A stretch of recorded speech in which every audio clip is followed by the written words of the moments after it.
I just finished reading an article where the media darlings were talking about the Michael Avenatti case and what happened there. And only one of them really, Jeffrey Toobin, admitted that he was snookered. He said, I was snookered. I was fooled by this guy. I really thought he was a good person, whatever, and missed it.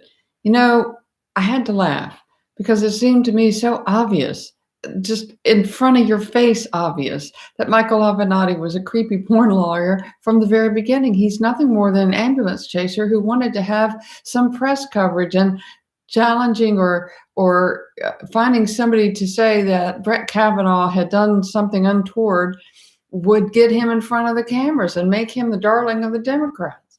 And so he did it because he doesn't care about the truth. He doesn't care about anything but money. And then, of course, he had the Stormy Daniels situation, where she's now suing him. And Nike, of course, that suit was just settled and he was found guilty. The media either doesn't see it or they see it and they think that they can get away with lying about it, or I'm not really sure. But I just sit there and what I have decided is that the media has absolutely no discernment. Those who have discernment are lying about it. Because how can you not see? How could you not see what that guy was and what he was all about? Of course, they haven't seen anything at all rightly in this entire time. I mean, ever since the president came down the escalator and announced that he was running for office, they said, well, he's not really running for office. He's just doing this to improve his brand. He's just doing this for show, or he's doing it for a lark or whatever.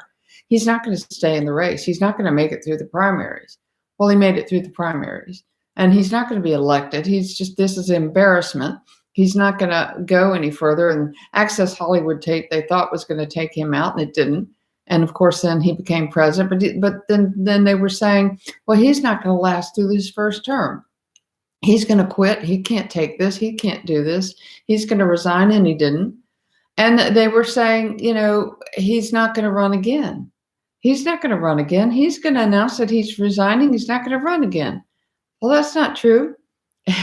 They even said that he wasn't going to choose Michael Pence, that he didn't like Mike Pence, and he wasn't going to choose Mike Pence as his running mate.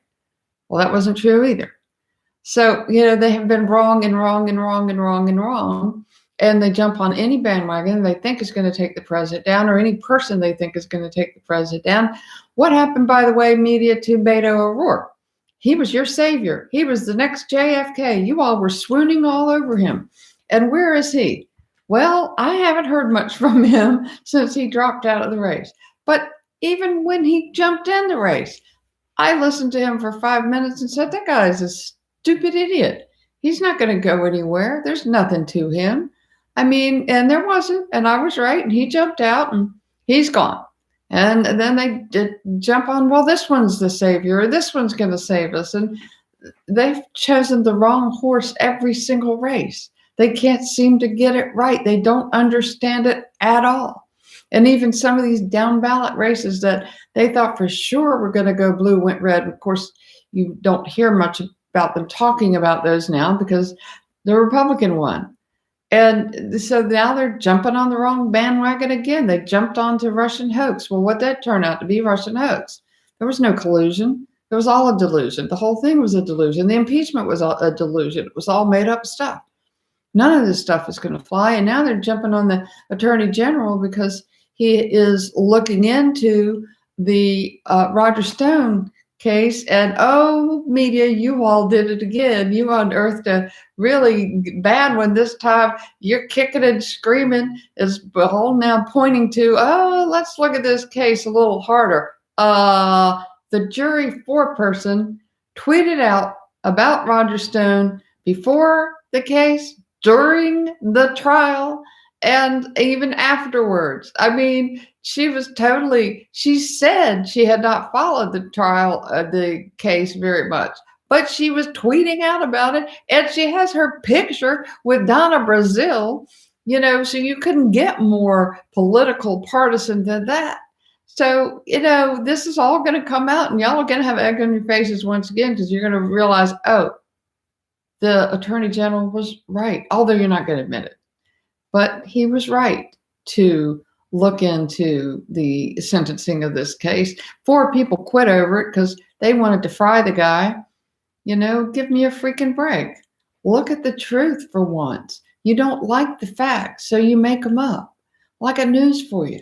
You were wrong then, you're wrong now, you're going to be wrong in the future. Because Donald Trump is going to win in a landslide. And y'all are going to be sitting there looking like total idiots. Oh, we didn't see that coming. We thought for sure he was going to lose. I'm not sure, but my opinion is that you guys have absolutely zero discernment. You really don't know the truth if it slapped you in the face. And those of you who do know are being deceptive and you're deceiving other people. But either way, you're wrong and you will be wrong and we're right and we will be right and you will be left with nothing in 2020. You got nothing. So that's just all. That's probably not all I'm going to say about that. But I'll be back. Thank you.